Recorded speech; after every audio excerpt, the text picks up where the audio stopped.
فلما ذهب عن ابراہیم الروع، جب ابراہیم کا خوف جاتا رہا، وجاءت البشرا، اور یہ بشارت پہنچ گئی، ان کے لیے خوشی کی بات تھی کہ اب سارا کے ہاں بھی اللہ تعالیٰ بیٹا عطا کرے گا۔ یجادلنا فی قوم لوط، اب اس نے جھگڑنا شروع کر دیا ہم سے قوم لوط کے بارے میں۔ یہ مجادلہ جو ہے یہ تورات میں بڑی تفصیل سے آیا ہے کہ دیکھو تم جو جا رہے ہو، اگر اس شہر کے اندر، ان بستیوں کے اندر 50 آدمی بھی راست باز ہوں گے تو کیا کرو گے؟ کیا پھر بھی ہلاک کر دو گے؟ فرشتوں نے کہا نہیں، اگر 50 آدمی وہاں ہوئے، اگر راست باز ہوئے تو ہم ہلاک نہیں کریں گے۔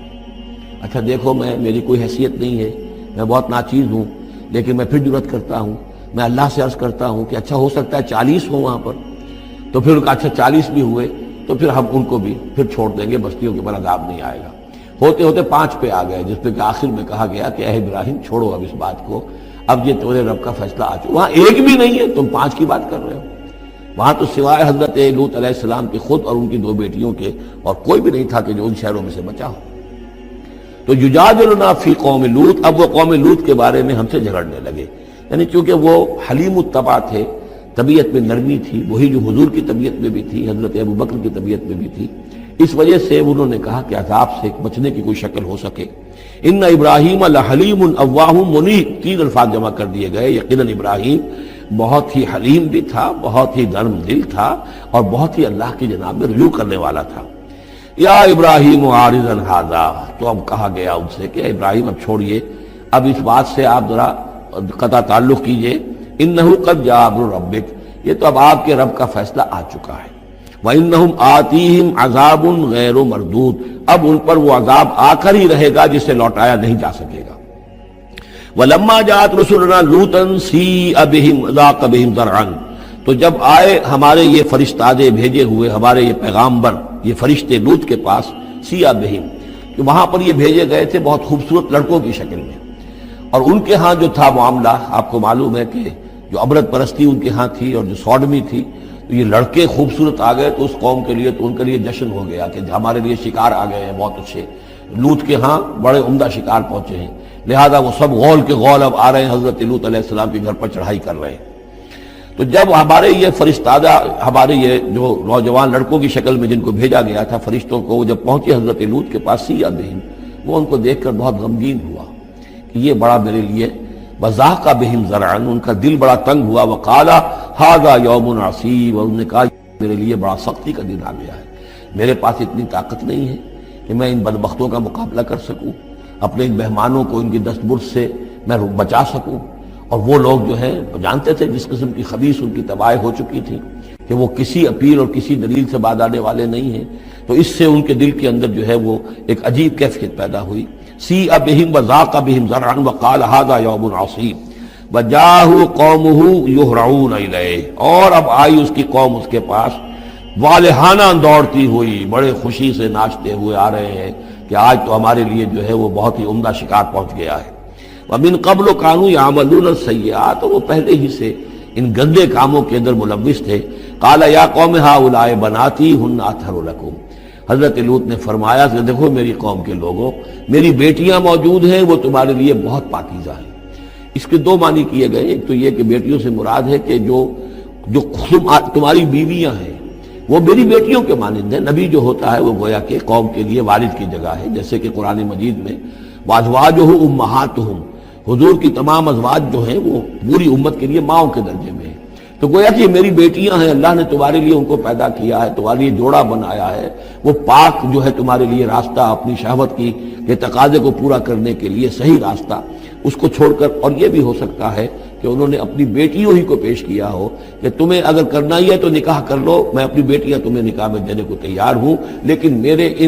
جو یہ مہمان ہیں ان کے بارے میں مجھے رسوا نہ کرو۔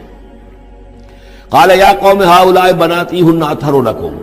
فاتقوا اللہ ولا تخزون فی ضیفی، تو اللہ کا خوف کرو اور دیکھو مجھے میرے مہمانوں کے معاملے میں رسوا مت کرو۔ الیس منکم رجل رشید، کیا تم میں کوئی ایک آدمی بھی شریف اور کوئی ایک آدمی بھی نیک چلن نہیں رہا؟ یعنی کوئی تو تم میں سے ایسا نکل آتا جو میرا ساتھ دیتا، جو میری ہاں میں ہاں ملاتا، تم میں تو معلوم ہوتا کہ کوئی ایک شخص بھی شریف النفس باقی نہیں رہا۔ قالوا لقد علمت ما لنا فی بناتک من حق، انہوں نے کہا کہ اے لوط تمہیں خوب معلوم ہے تمہاری بیٹیوں پر ہمارا کوئی حق نہیں ہے۔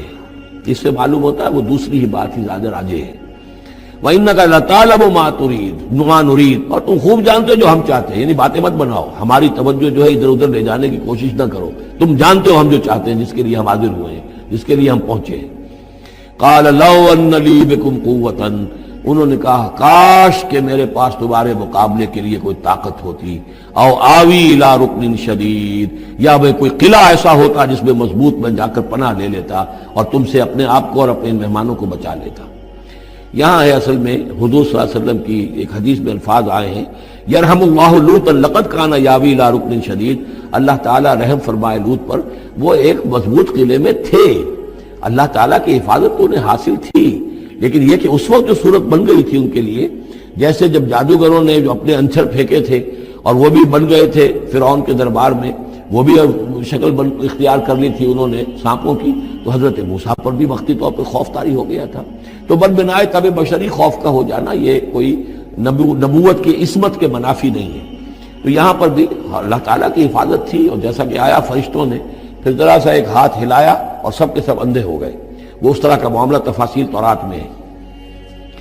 قال لو ان لی بکم، لیکن جو حسرت کی کیفیت تھی اور جس طرح ضیق میں ان کی جان اس وقت آئی تھی، اس کا تصور کیجئے، کاش کہ میرے پاس تمہارے مقابلے کے لیے طاقت ہوتی، او آوی الی رکن شدید، یا کوئی ایسا ہوتا مضبوط مستحکم قلعہ جس میں جا کر میں پناہ لے لیتا۔ قالوا یا لوط انا رسول ربک، ان فرشتوں نے کہا اے لوط گھبرائیں نہیں، ہم آپ کے رب کے پیغامبر ہیں، بھیجے ہوئے ہیں، لن یصلوا الیک، یہ آپ تک پہنچ ہی نہیں پائیں گے، آپ کو کوئی گردن نہیں پہنچا سکیں گے، آپ بالکل اطمینان رکھیں۔ فَأَسْرِ بِأَهْلِكَ بِقِطْعٍ مِّنَ اللَّيْلِ، اور بھی رات کا ایک حصہ جو باقی ہے اس میں آپ اپنے اہل کو لے کر، اپنے گھر والوں کو لے کر نکل جائیے اس بستی سے۔ وَلَا يَلْتَفِتْ مِنْكُمْ أَحَدٌ، اور کوئی بھی آپ میں سے پیچھے نہ دیکھے، پیچھے توجہ نہ کرے، پیچھے کی طرف کوئی خیال نہ آئے کہ ہمارے دوست تھے اور ہمارے یہ تھے اور ہمارے عزیز تھے، إِلَّا امْرَأَتَكَ، اور آپ کی بیوی بھی ساتھ نہیں جائے گی، وہ بھی یہیں رہے گی۔ یہ دو بیویاں ہیں جلیل القدر پیغمبروں کی، جن کا ذکر پھر آئے گا بڑی وضاحت کے ساتھ سورہ تحریم میں۔ ایک حضرت نوح علیہ السلام کی بیوی اور ایک حضرت لوط کی بیوی، کہ یہ اگرچہ کہ کانتا تحت عبدین من عبادنا صالحین فخانتاہما فلم یغنیا عنہما من اللہ شیئا، اگرچہ وہ ہمارے دو بہت ہی نیک اور بہت ہی برگزیدہ بندوں کے تحت تھی، ان کے گھروں میں آباد تھی، لیکن یہ کہ انہوں نے خیانت کی، اور اس کے نتیجے میں یہ ہے کہ پھر وہ اللہ تعالیٰ کے عذاب سے ان کے شوہر انہیں بچا نہیں سکے،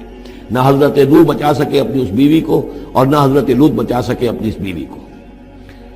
الا امرأتک، سوائے آپ کی بیوی کے، انہ مصیبھا ما اصابہم، اس کے اوپر تو وہی مصیبت آ کر رہنی ہے جو ان سب پر آنی ہے۔ ان موعدہم الصبح، اور دیکھیے ان کے وعدے کا وقت صبح کا ہے، صبح کو وہ عذاب آ جائے گا۔ الیس الصبح بقریب، کیا صبح قریب نہیں ہے؟ یعنی اب جلدی کیجئے، اب آپ فوری طور پر یہاں سے اپنی بچیوں کو لے کر نکل جائیے۔ فلما جاء امرنا جعلنا عالیہا سافلہا، جب ہمارا حکم آ پہنچا ہم نے اس کے اونچے کو نیچا کر دیا، یعنی کسی بستی کو تلپٹ کیا جائے تو چھت نیچے ہو جائے گی اور جو بنیادیں اوپر آ جائیں گی۔ عالیہا سافلہا، الٹ کر رکھ دیا بستیوں کو۔ وامطرنا علیہا حجارۃ من سجیل، اور مزید ان کے اوپر ہم نے بارش برسائی کنکروں کی، پتھروں کی، یعنی یہ کہ ایک طرف تو یہ کہ کچھ زلزلہ آیا یا کچھ اور زمین میں دھماکہ ہوا، ایکسپلوژن ہوا جس سے وہ بستیاں الٹ گئیں، اور اس کے بعد یہ ہے کہ آسمان سے پھر بارش ہوئی ہے ان پر سجیل۔ یہ سجیل اصل میں فارسی کا لفظ ہے سنگ گل، سنگ گل یعنی یہ کہ مٹی جو ہے اگر کسی صحرا کے اندر تھوڑی سی پھوار پڑے اور زیادہ تیز بارش نہ ہو تو وہ ہر قطرے کے ساتھ تھوڑی سی مٹی مل کر وہ ایک چھوٹا سا دانہ بنتا ہے، اور وہ پھر دھوپ جب پڑتی ہے تو وہ پھر پک جاتا ہے، جیسے کہ کہیں آپ اینٹیں پکاتے ہیں اپنے بھٹیوں کے اندر، یہ پھر کہلاتی ہے سنگ گل۔ یعنی یہ پتھر تو ہے لیکن یہ پتھر نہیں ہے، یہ مٹی کے بنے ہوئے پتھر ہیں، کنکر ہیں۔ ان کنکروں کی بارش ہوئی جس کے اندر کہ اس کو بالکل دفن کر دیا گیا، اور دونوں شہروں کو منضود تہ برتہ وہ جو بارش ہو رہی تھی کنکروں کی تہ برتہ، مسومۃ عند ربک، اور وہ نشان زد تھے تیرے رب کی طرف سے، یعنی ہر ایک کے لیے معلوم تھا کہ کس کو کون سا پتھر لگنا ہے اور کون سا جو شخص ہے اس کی ہلاکت کس کے ذریعے سے ہونی ہے۔ وما ہی من الظالمین ببعید، اور یہ ان ظالموں سے کوئی زیادہ دور نہیں ہے، یعنی جو مشرکین مکہ ہیں،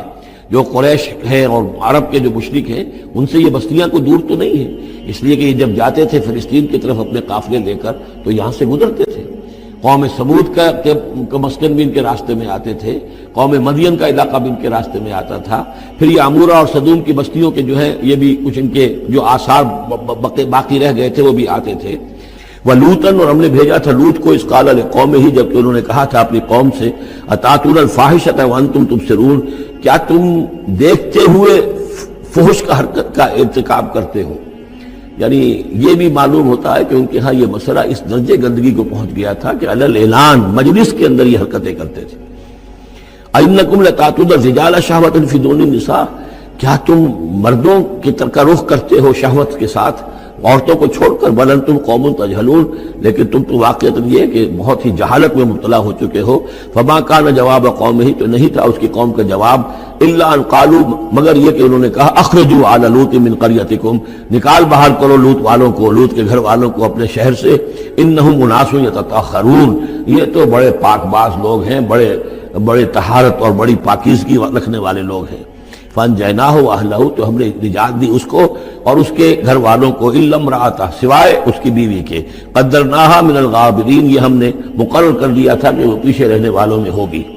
وَأَمْطَرْنَا عَلَيْهِمْ مَطَرًا، اور ہم نے ان پر ایک بارش برسائی، فَسَاءَ مَطَرُ الْمُنذَرِينَ، تو بہت ہی بری بارش تھی وہ کہ جو